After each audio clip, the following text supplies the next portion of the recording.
Hi, second graders. It's Thursday, December 10th, and welcome to your TV classroom. As you can see, I'm here in my home, and I'm going to be using some new technology to do our lesson. Now, you may see me look down during our lesson. That's because down here below the camera, I have my touchscreen laptop, and I'm using this cool stylus to draw on it because I don't have a second camera for a whiteboard. So you're going to see me draw everything on the screen today, all right? Before we get started, I want you to make sure that you have all of your materials. You will need whiteboard and marker, your learning buddy, and counters only if you really need them. If you don't need counters today, that's okay. We're continuing our lesson from yesterday, and we're going to be working on story problems that have 2 steps. All right, go ahead, get those things if you need to. You have 10 seconds.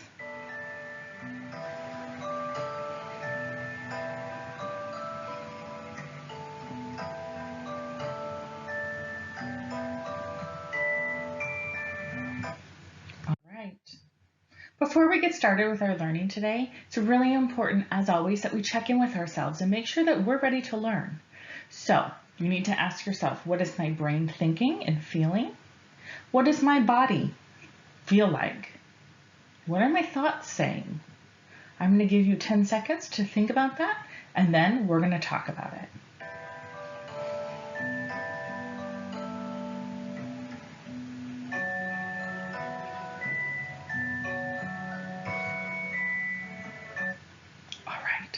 I'm green. I'm feeling ready to teach today. I'm feeling organized and calm, and I'm ready to go. How are you feeling? Make sure to tell your learning buddy too. All right, who's ready to do some math? Let's go.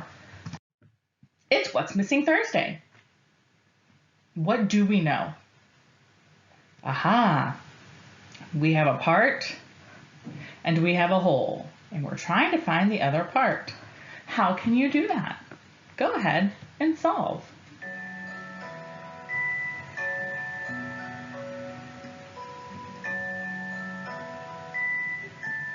Ooh, that was quick. The answer is 30.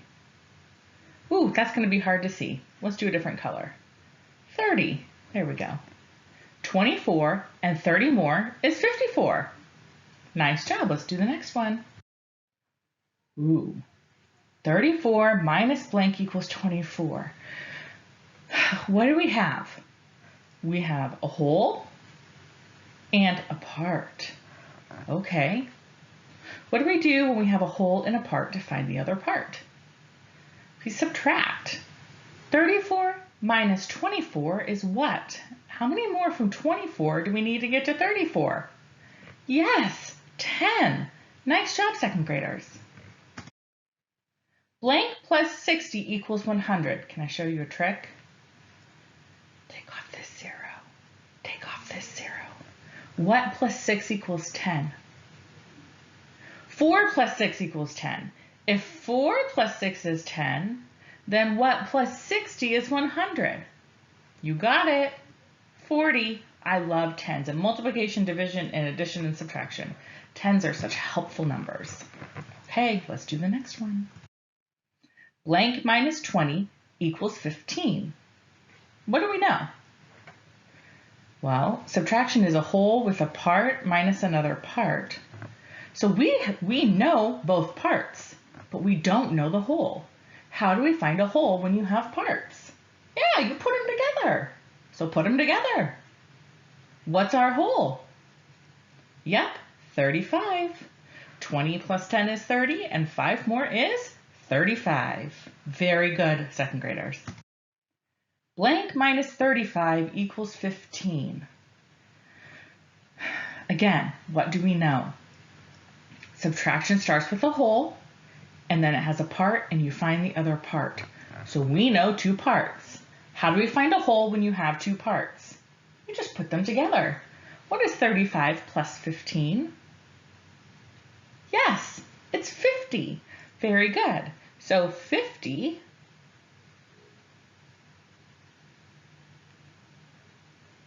minus 35 equals 15. Sorry, my stylus wasn't working there for a second.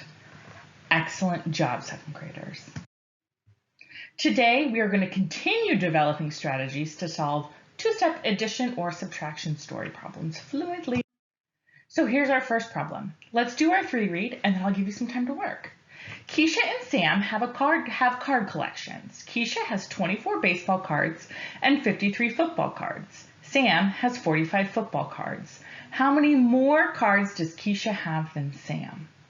So what's happening here? Yeah, there's two kids that have a card collection. Keisha has baseball and football cards, and Sam just has football cards. What are we trying to find or figure out? Yeah, how many more cards does Keisha have than Sam? What information do we know? Let's read again. Keisha and Sam have card collections. Keisha has 24 baseball cards and 53 football cards. Sam has 45 football cards. So we know that Keisha has 24 of the baseball and 53 football. Do we know yet how many cards she has altogether? No, so that tells us this problem is going to be 2 steps. What else do we know? Sam has 45 football cards. So can we compare them yet? No. First, what do we need to do? I'm going to give you some time to solve both parts, and then we'll go over the steps. You ready? You give it a try first. Here we go.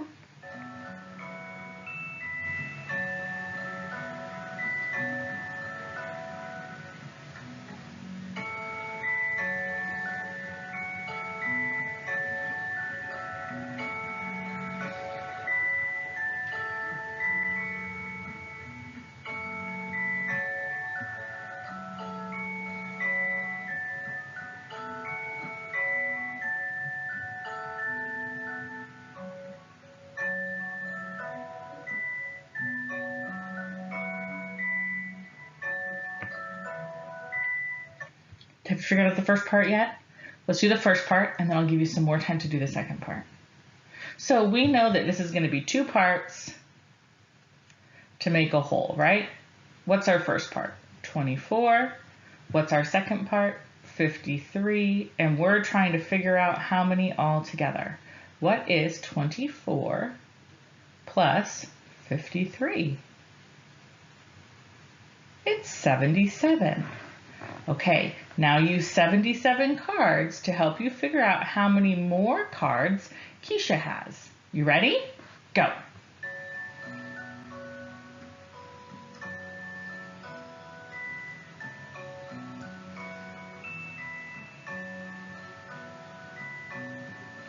Don't forget, this is a comparison. So you should have a bar that looks like this. Be thinking about who's going to be in which bar, and where's your question mark going to go.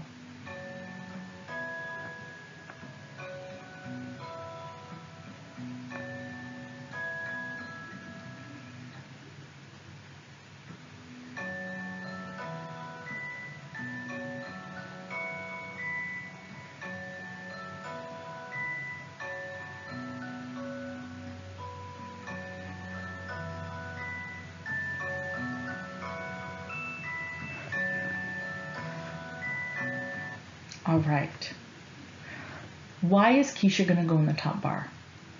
She has more. 77 is more than 45. So I'm going to put 77 up here and 45 down here. Where does my question mark go? Yeah, it goes here in this spot. The different part, right? We're trying to figure out what the difference is between the two numbers. We know that there's 45 and 77 because 77 is greater than 45. So we know that part of 77 equals 45. So we're trying to figure out the part that's different. So it's almost like you can draw a line here. These are the same parts, and we're trying to figure out how many extras there are, or how many fewer there are, how many the bottom number doesn't have. But in this one, it's how many more cards. So we want to know how many extra or more cards does Keisha have than Sam. So I have a whole, which is 77, and a part, which is 45, and I'm trying to find the other part. What do? Yeah, I subtract. 77 minus 45. And what do you get? Okay. 32 what?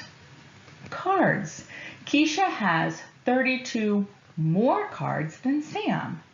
Excellent work. We did this one last time, but it was rushed. So I wanted to go through it again, and I'm just going to do the problem and I want you to watch to make sure that you understood it. So we had 2 sets of dogs that won red ribbons. We had 47 small dogs and 33 big dogs. And we had to figure out how many dogs had red ribbons. Well, 47 plus 33 is what? Well, it's 40 plus 30, 70, and 7 plus 3, 10, and 70 plus 10, 80 red ribbons. Now I'm going to try to figure out how many more dogs win red ribbon than a blue ribbon. So that's a comparison bar. So I'm going to draw my comparison bar. Which color had more, red or blue? Red. So red's going to go up top. Blue's going to go down below. How many in the red bar? 80. We just figured that out, right? 80 red ribbons were won. How many blue ribbons won? 28. Okay. We're trying to figure out this part, the part that's different. What is 80 minus 28? You could do the algorithm and borrow, or you can do a number line. I'm going to do the algorithm this time. Okay, here we go. What's 10 minus 8? 2. What's 7 minus 2? 5. So how many more red ribbons? 52 more red ribbons than blue ribbons were won. Make sense? Great. All right, here's some think time music after we read it. Are you ready? Liz makes 42 jumps with a jump rope. Tia makes 17 fewer jumps. How many jumps does Tia make? Use a comparison bar. See if you can figure it out.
Okay, are you ready? Here we go. Now I'm going to draw my comparison bar. Sorry, it's a little bit wobbly. That's just what happens when you draw on a screen like this. Now, who has more? Liz or Tia? Well, it says Tia makes 17 fewer, so Liz has more, Tia has fewer. Okay, let's put our information in. Liz makes 42 jumps. So we can put that in her bar, 42 jumps. Do we know how many jumps Tia makes? No, that's what we're trying to figure out. Whoops. So, but we do know this part, which is what? 17 fewer. She has 17 less jumps than Liz. So this number is 17 less than 42. If you look at this bar, we have a whole and a part. What do we do when we have a whole and a part? Yeah, we can either count the difference on the number line or we subtract. I'm going to start at 17. I'm going to say 17, and I want to get to 42. Well, 17 to 20 is 3, and 20 to 40 is 20, and 40 to 42 is 2. 20 plus 3 plus 2 is 25. So Tia jumps 25 5 times. She makes 25 jumps. B is 25. Raymond chose B as the correct answer. How did Raymond get his answer? Well, I think Raymond probably did what we did. What else could Raymond have done? Raymond could have said 42 minus 17 and borrowed from here and made this a 12. What is 12 minus 7? 5. And what's 3 minus 1? 2. Would Raymond have gotten the same answer as us? Yes. Great job, second graders. So your homework today is to do page 217 and 218, answering more of these problems. Tomorrow will be our last day working on this group of lessons. Okay? So if you're doing this and you're not sure what to do, you need to make sure that you contact your teacher and get help from them if you need it. Today, we developed strategies to solve two-step addition or subtraction story problems fluently. Did we model the problem? Did we choose an efficient strategy? Did we identify the answer? And did we explain our thinking? We sure did. Nice job, second graders.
Hi, second graders. Welcome back from your break and welcome back to TV Classroom from Mrs. Oslin's dining room.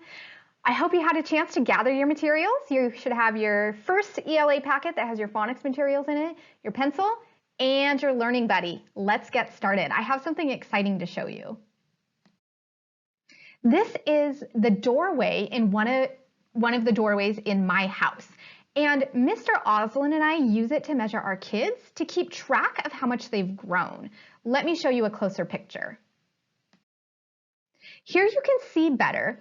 The dates and the space between is how much they've grown since the last time we measured them. And we measure them about every 6 months, which is long enough to see some growth, but not so long between that we miss something. And as a second grader and as your teacher, I don't measure how tall you are, although I'm sure you've grown a lot.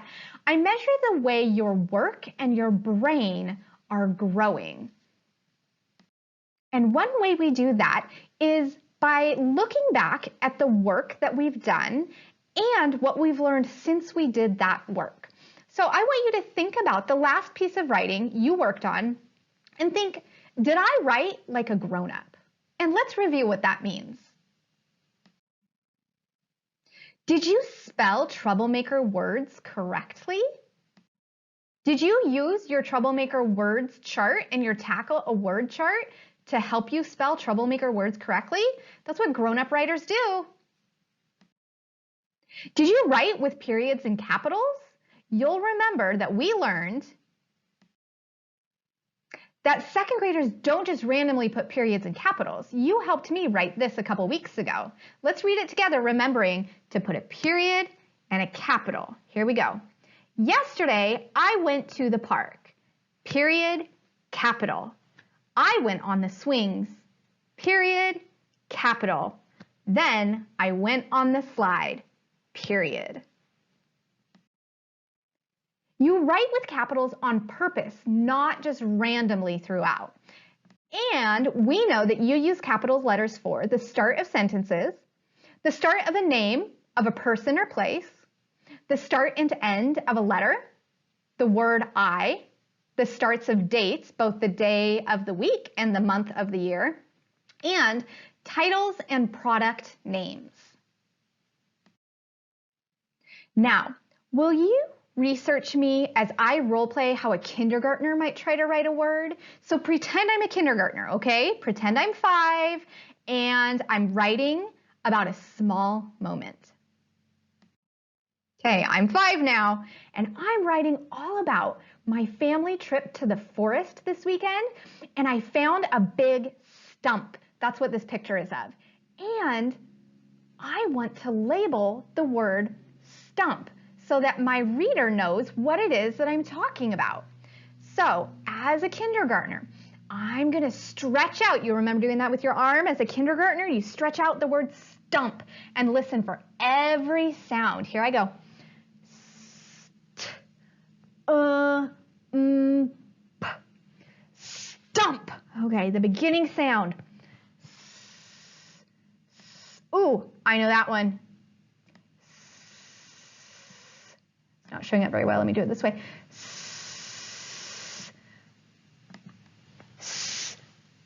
Oh, yeah, that's T.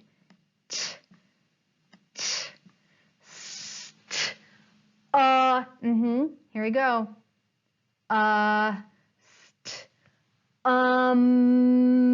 like Mabel's name.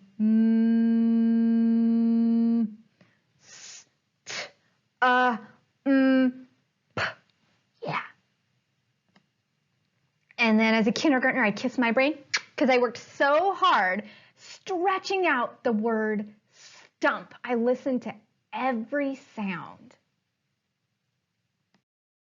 Now I'm a second grader. Now I'm 7. And I want to write the same word, stump.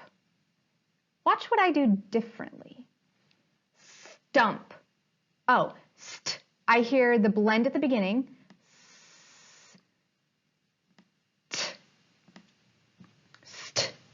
Ump. Oh, that sounds like the end of the word jump. Ump. Ump. I know how to write that. That's U-M-P. P. Stump. Now, what differences did you notice? Take some think time.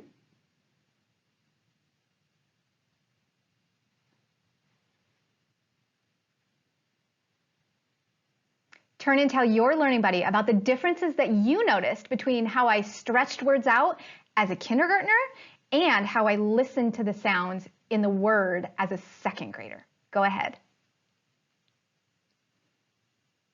You noticed I heard the consonant blend at the beginning, and then I used the word part to hear the end of the word using another word that I already knew.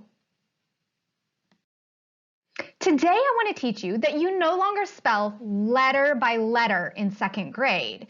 You use parts like consonant blends and digraphs and patterns. You think, have I seen or heard that part before? Is this a pattern I know? And that makes your reading and writing so much faster and easier. You are learning to spell words in parts and patterns, not letter by letter. Now, in page 89 of your ELA packet, you have this new anchor chart, and it tells you all about how grown-up writers work. You spell troublemaker words correctly. You write with periods and capitals in the right places. You write with capitals on purpose, not randomly. And you spell words in part and patterns, not letter by letter. I want to tell you about a special professor of phonics named Pat Cunningham. Professor Pat teaches phonics to teachers and also kids. And one time I got to watch one of her lessons, and she was teaching about phonics, and she said something that was really strange to me. She said that second graders can learn everything they need to know about phonics from rhyming books. And I got to thinking about, as kindergartners, we spent a lot of time reading rhyming books, but how does that help us as grown-up second grade writers? So let's check it out.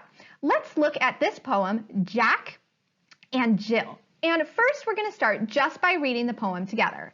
And then we're going to listen to the rhyming words and see how that can help us as grown-up readers using word parts and patterns. Say this with me. Ready? Jack and Jill. Jack and Jill went up the hill to fetch a pail of water. Jack fell down and broke his crown, and Jill came tumbling after. Up Jack got and home did trot. Now, this time we're going to read it through, and if you hear the rhyming words, put your hand up when you hear them, and I'll stop. Are you ready? Jack and Jill. Jack and Jill went up the hill. Oh, you heard it. Let's look really closely at the words Jill and hill. Jill, hill. The part that rhymes is ill, I-L-L. Ill, ill. Now think, is that a pattern that could help you read and write a lot of other words? Think about what other words you could read and write if you know the ill in Jill and hill. Let's think. Jill, hill, bill, fill, still. There are so many other words that have ill in them. That makes it a really powerful pattern because you can use it to read and write a lot of other words easy and fast. Now let's see if there are any other powerful word parts in the rest of Jack and Jill that can help us be grown-up readers and writers. Remember, raise your hand if you hear a rhyming word. Jack fell down and broke his crown. Oh, you heard it. Okay, let's look really closely at the rhyming parts of down and crown. Own, own. Is it the same? Own, it's the same. It's O-W-N. So let's think. Own, own. I could use that to read and write other words. That is a powerful word part. I also want to point out, when I know down, I can use that to write crown by listening to the blend at the beginning, cr, and then the pattern at the end, own, cr, own. What a grown-up reader we are, and writer. Now let's use another nursery rhyme or poem to help us learn how we can use word parts and patterns to read and write other words easier and faster. This one is Hey Diddle Diddle. Let's just read through together for fun. Here we go. Hey diddle diddle. Hey diddle diddle, the cat and the fiddle. The cow jumped over the moon. The little dog laughed to see such sport, and the dish ran away with the spoon. Okay, now let's listen really closely for rhyming words and see if they help us spell other words by listening to word parts and patterns. Put your hand up if you hear words that rhyme. Hey diddle diddle. Hey diddle diddle, the cat and the fiddle. You heard it. Let's look really closely at diddle and fiddle. Iddle, iddle. Is it the same? Look really closely. I-D-D-L-E, I-D-D-L. It's the same. You know what I just thought of? It also sounds a lot like the word middle. So I could use this word part, this pattern, I-D-D-L-E, to help me write another word, middle. What a powerful word pattern. Let's keep reading this poem and see if there's any other word parts that can help us. The cow jumped over the moon. The little dog laughed to see such sport, and the dish ran away with the spoon. You heard it. Oon, sp, oon. Are they the same? Oon, O-O-N, sp, O-O-N. It is. Now let's think, are there any other words that have that word part in it that we could use this pattern to help us write? Cartoon. I hear car, oon. What a powerful word pattern. O-O-N, oon is. Now I want you to try this on your own. This is the poem Starlight, Star Bright. First, we're just going to read it for fun, and then you are going to go back through on your own and use some powerful word parts to help you read and write other words. Here we go. Say it with me. Starlight, star bright. Starlight, star bright, first star I see tonight. I wish I may, I wish I might, have this wish I wish tonight. First, listen for words that rhyme, and then look at the rhyming part really closely and see if there's a pattern. Starlight, star bright. Starlight, star bright, first star I see tonight. I wish I may, I wish I might, have this wish I wish tonight. Take some think time. See what you notice. Go ahead.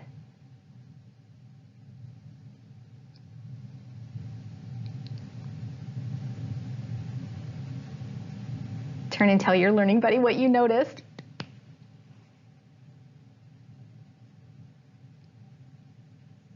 Oh, second graders, I heard so many of you say light and bright rhyme. And then you looked really closely at that part of the words that rhyme, ite. Ite. And you noticed it was the same, I-G-H-T. If you know light, you can use that pattern ite to break apart ite into its blend and the word pattern I-G-H-T. Now, did you notice the other words that also have ite in them? Tonight, might, and tonight again. Second graders, on page 88 of your ELA packet, you have this chart, how to find powerful word patterns. The first thing you do is find some words that rhyme, like Jack and Jill. You zoom in on the rhyming part, look at it really closely, and test if this is a powerful pattern that will help you with other words, like we did with ill and ite and it'll. And if so, you study its spelling and use it often. You might even add it, like one of these words, to your My Word book if it's a tricky one for you, to help you practice it and know it quickly. Today we learned how writers, grown-up writers, use word parts and patterns to spell. As you go off today, you can practice using your Troublemaker Words charts and your Tackle a Word chart to help you with tricky words. You're also going to practice reading a page in your SnapWords book, like your word wall. You can read it loud like a monster, scary like a witch, squeaky like a mouse, whisper like a secret, or invent your own. And if you invent your own and you and your adult are okay with it, you can record yourself reading a page in your SnapWords book and email it to us here at our TV classroom, and we will play it. If you're not comfortable with that, that's okay. Write it down, stick it in the mail, and we will read it and share it with all the other second graders in Tacoma who need to know how you are reading your word wall. Some upcoming special guests that we are so excited about here in our TV classroom. Wednesday, December 16th, the Tacoma Fire Department Crew Number 1 will have a special video for us to share with you. And on Wednesday, January 6th, our Washington State Senator-elect Nobles will be here with us. I'm so excited to meet her and learn about her and learn about her job and what she does. And she's a CEO too. She's not just a senator-elect. So I can't wait to hear all about that. Now, this is your time to take a break, but then get to your independent work that we already talked about and send it to us here at TV Classroom. We'd love to see it and celebrate how much you're growing as readers and writers and mathematicians. Now, take a moment, take a deep breath. Your affirmation today, again, is I can do hard things. And I know we do this one a lot, but it's one that I really need to be reminded of.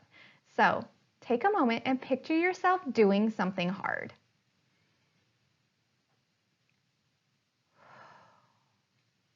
Picture yourself using positive self-talk. I can do hard things. Practice saying it out loud with me. I can do hard things. Excellent job today, second graders. I hope you have a great rest of your day. I look forward to seeing you tomorrow.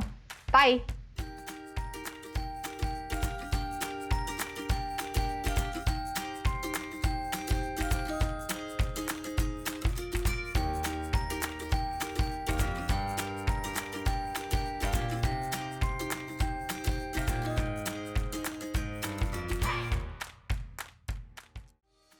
Hey kids, we want to see your work.